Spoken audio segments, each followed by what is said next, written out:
How's it going, everyone? So in this video, I will be doing a thigh fat and leg fat workout. So before I get started, please subscribe to my channel if you guys haven't already. I do appreciate the support. It helps my channel grow. Also, please follow me on Instagram, Dylanberg999. So the exercise that we will be doing today is going to be side laterals. We'll do 10 reps, 10 sets, 100 total repetitions. With that being said, let's get started. So again, to do side laterals, pretty easy to do. We're just gonna go from one side to the other. So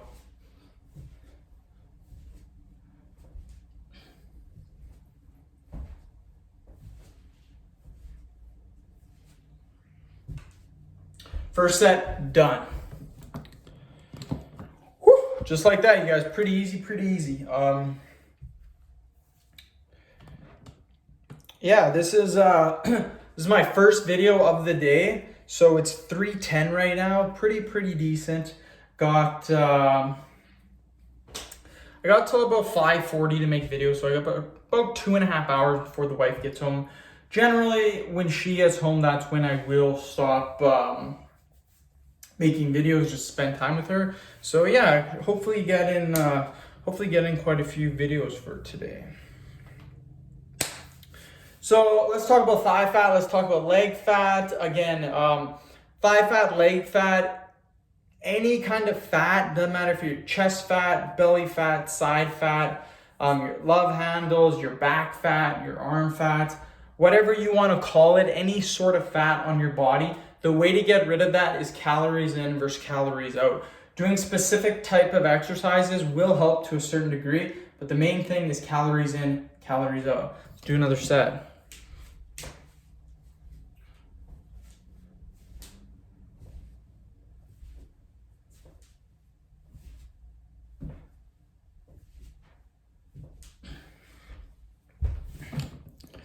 Now, why is calories in, calories out the main important tool? I would say calories in, calories out probably makes up about 95% of getting rid of your thigh and leg fat. The other 5% is just everything else that people like to talk about. So when I talk about calories in, calories out, your body has a certain number of calories that it needs per day to maintain its weight. And then you have a certain number of calories you need to hit per day to lose weight. Anything under your maintenance calories for the day will put you in a caloric deficit. Once you are in a caloric deficit, that's when you start to lose weight. So it's very important to hit your calories for the day. Let's do another 10. 1, 2.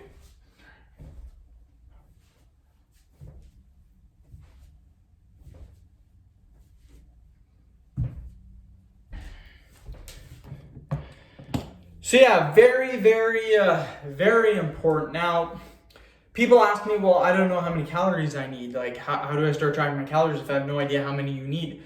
Rough estimate, guys, you need 2,000 calories to lose weight. Girls, 1,500 calories.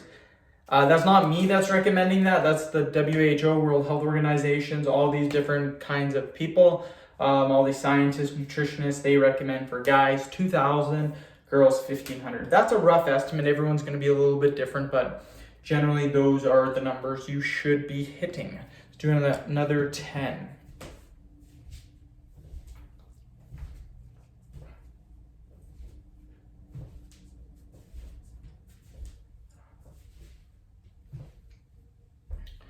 So once you understand how many calories you need per day, all you gotta do is hit your calories per day and you're gonna lose weight. It's as simple as that.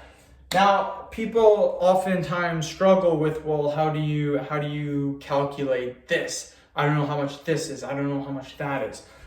You need a food scale for some of the foods because some of them will just say 100 calories for 58 grams or 300 calories for 50 grams or whatever.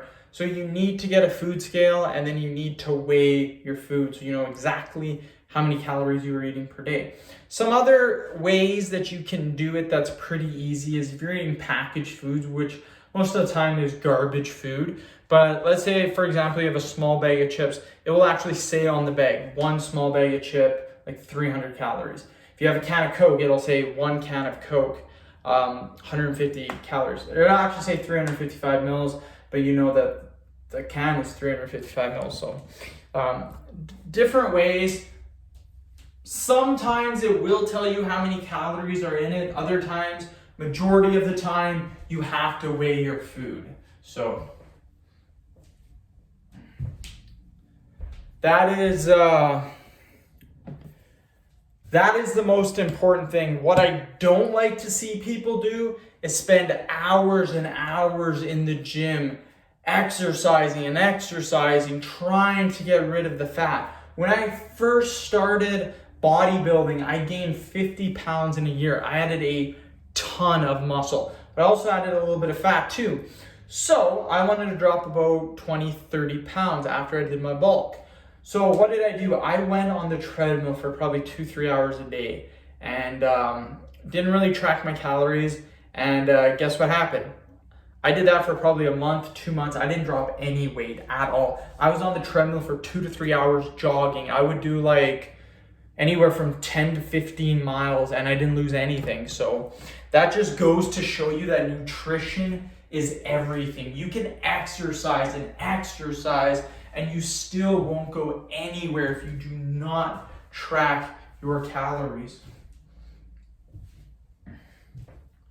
Another thing that you guys could look into, if you don't believe me yet on calories being the most important thing, have a look at someone, just go on Google and type in 100 pound, 150 pound, 200 pound weight loss transformation. It'll show people that were, say, 300 pounds that are now 150, or 350 pounds that are now 100 pounds, or 110 pounds, like a girl, for example, or 180 pounds if you're a guy, or something like that. It'll show 100, 200 pound difference. Look at the people before, how big their legs were. Their legs were massive. Like they were like this. Now look at them when they're 150, 130. Their legs are like this. They're so tiny. That goes to show you that weight loss is the main contributor for getting rid of thigh fat, for getting rid of leg fat. You'll also have other people say, well, I lost weight, but there's still some stubborn fat in my legs. You need to lose more weight then. There's no such thing as stubborn fat in my opinion. If you think it's stubborn fat, generally you're just still not lean enough. And I see people all the time, they're like, I can't get rid of this, it's stubborn fat. No, you still need to lose more weight. It's as simple as that. There's no such thing as stubborn weight in my opinion. Everyone has different genetics. So everyone will lose different parts of weight on their body differently. What I mean by this is when I lose weight, the first area that it comes off is generally my arms and my back. That's where a lot of the weight comes off first. Near the end will be my legs, my thighs, and my abs. So again, if I think my thighs are being stubborn, they're not. It's just they're one of the last places for the fat to actually come off me. So I just got to keep losing weight, and then I will eventually get rid of that thigh fat. It's really, really not rocket science, you guys. It's not really tricky at all. It's literally simple math every single day, adding up your calories every day, hitting your calorie goal, and just rinse. What the hell is it? Rinse, repeat, rinse, wash, rinse, repeat. I don't know. You know what I'm trying to say here.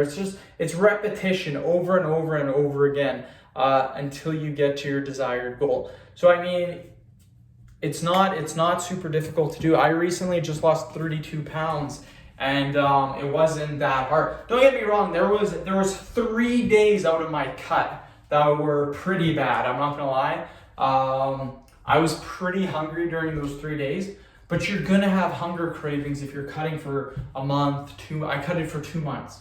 So something to keep in mind, you guys. When you cut weight, it's not gonna be perfect, but your first 2 to 3 weeks should be pretty easy in my opinion. If you're feeling hungry, tired during your first 2 to 3 weeks, super hungry all the time, you're probably not eating enough calories, believe it or not. A lot of people, when they do their weight loss cuts, they go super overboard and they drop way too many calories at the start. They go way too fast and they just plateau themselves super, super easy. So just do it at a very slow pace.